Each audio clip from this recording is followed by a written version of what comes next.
Mais venons-en tout d'abord à l'actualité à l'étranger avec ces nouvelles frappes israéliennes sur la bande de Gaza. Un camp de déplacés a donc été visé. Les Gazaouis n'en peuvent plus. Ils appellent à la fin de la guerre. Les images et les témoignages, vous allez le voir, sont durs. C'est un récit de Daniel Fontaine avec Éric Destiné.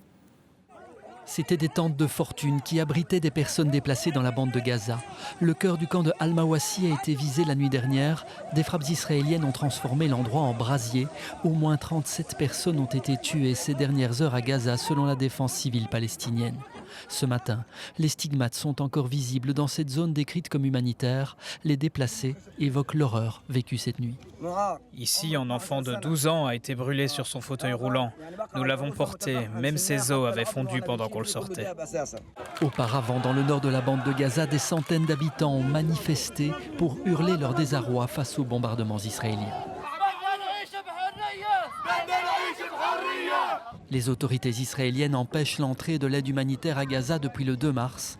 Or, presque toute la population de l'enclave dépend de cette aide. C'est assez. Nous voulons que la guerre cesse et que les points de passage soient rouverts pour obtenir tout ce dont nous avons besoin. Certains osent aussi brandir des slogans anti-Hamas pour fustiger l'attitude de ceux qui les dirigent. Nous en appelons aux sages de notre peuple pour qu'ils libèrent immédiatement les otages israéliens. La guerre doit cesser.